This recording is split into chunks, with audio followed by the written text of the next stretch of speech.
അതാണ് ഞാൻ വൈകിയാണ് എണീക്കാറുള്ളത്. പക്ഷെ ഇന്ന് അതിലും ഇച്ചിരി വൈകിയതിൻ്റെ ഒരു പരിഭവം കാര്യങ്ങളും നമ്മളെ മേട്ടൂനില്ല കേട്ടോ. മേട്ടും എന്നെപ്പോലെ സുഖമായിട്ട് കിടക്കുന്നുണ്ട് കേട്ടോ. മേട്ട് മാത്രമല്ല, അപ്പുറത്ത് നിൽക്കുന്ന നമ്മുടെ 3 പിള്ളേരും. മഴ കൊള്ളാത്തതുകൊണ്ട് തൽക്കാലം ഒരു പരിഹാരം കണ്ടതിൻ്റെ ഏറ്റവും വലിയ സന്തോഷത്തിലാണ് നമ്മളെ കുഞ്ഞൂസ് ഉള്ളത്. ശങ്കറിനും ശങ്കരിയാണെങ്കിലോ ഞങ്ങൾക്കിപ്പോൾ എന്തായാലും കുഴപ്പമില്ല എന്നുള്ളൊരു ഭാവത്തിൽ അവർ രണ്ടാളും അവിടെ പൊരിഞ്ഞ് കളിക്കുന്നുണ്ട് കേട്ടോ. എന്തായാലും കുറച്ച് ഭാഗങ്ങളൊക്കെ ലൂസായിട്ടാണ് ദാർപ്പായ കിട്ടിയിട്ടുണ്ടായിരുന്നത്. തങ്ങി നിന്ന് പൊട്ടാതിരിക്കാൻ വേണ്ടിയിട്ടാണ് കേട്ടോ. എന്തായാലും താൽക്കാലികമായിട്ടുള്ള അഡ്ജസ്റ്റ് എല്ലാം കൊണ്ട് സെറ്റായിട്ടുണ്ട്. ഇപ്പുറത്തുള്ള ഒരാൾ തിരിഞ്ഞു മറിഞ്ഞങ്ങോട്ട് കിടക്കുക കേട്ടോ. എന്തായാലും മഴയാണ്, എല്ലാവരും സുഖമായിട്ട് കിടക്കുന്നുണ്ട്. ഞാൻ ചെറിയ എൻ്റെ ക്ലാസ്സും കാര്യങ്ങളൊക്കെ കഴിഞ്ഞിറങ്ങിയപ്പോൾ ഇതാ നിബിതയുടെ അമ്മയും അച്ഛനും ആദ്യക്കൂട്ടനൊക്കെ വന്നിട്ടുണ്ടായിരുന്നു കേട്ടോ. നാളെ ആദ്യം പോവുകയാണ്. പോകുന്നതിന് മുന്നേ ഒന്ന് എൻ്റെ അടുത്തേക്ക് വന്നതായിരുന്നു കേട്ടോ. അവിടെ അമ്മ ഉണ്ടാക്കി കൊണ്ടുവന്ന ഉണ്ണിയപ്പം എന്തായാലും എനിക്ക് ഭയങ്കരമായിട്ട് ഇഷ്ടപ്പെട്ടു.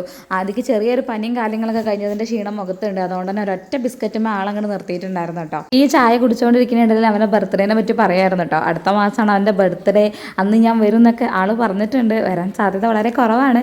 എന്നാലും അന്ന് അവനെ പോയി കാണാൻ പറ്റുകയാണെങ്കിൽ അതെങ്കിലും ചെയ്യണം എന്നൊക്കെ വിചാരിക്കുന്നുണ്ട് കേട്ടോ. പിന്നെ അവനായി അവൻ്റെ വാടായി അവൻ്റെ അല്ലറ ചില്ലറ കുസൃതികളായി ചില കോമാളിത്തരങ്ങളൊക്കെ ആയി അവൻ്റെ കൂടെ ഇരിക്കുമ്പോൾ സമയം പോണതേ അറിയില്ല കേട്ടോ. പിന്നെ ഭക്ഷണം കഴിക്കാനൊന്നും വന്നില്ല കേട്ടോ. എത്ര നിർബന്ധിച്ചിട്ടും വന്നില്ല. അവസാനം എൻ്റെ സമാധാനത്തിന് വേണ്ടിയിട്ട് അവനുള്ള ഒരു പോർഷൻ പാഴ്സലാക്കിയിട്ട് അങ്ങോട്ട് കൊടുത്തയക്കാമെന്ന് വിചാരിച്ചു കേട്ടോ.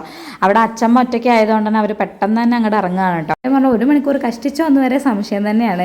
എന്നാലും 1 മണിക്കൂറാണെങ്കിലും 1 മിനിറ്റ് ആണെങ്കിലും 1 ദിവസമാണെങ്കിലും ഇവരെപ്പോഴെങ്കിലൊക്കെ ഇങ്ങോട്ട് വരുമ്പോൾ എനിക്കുണ്ടാവുന്ന സന്തോഷം ചെറുതൊന്നല്ല കേട്ടോ. അങ്ങനെ ഞങ്ങളോട് എല്ലാവരോടും ബൈ ബൈ പറഞ്ഞിട്ട് അവർ നേരെ അങ്ങോട്ട് ഇറങ്ങുകയാണ്. ഇവരെ യാത്ര അയക്കണതൊക്കെ അപ്പുറത്തിന് എൻ്റെ പിള്ളേർ കാണുന്നുണ്ടെങ്കിൽ പോലും ഒറ്റ ഒരാളും അങ്ങോട്ട് മൈൻഡ് ചെയ്യുന്നില്ല കേട്ടോ.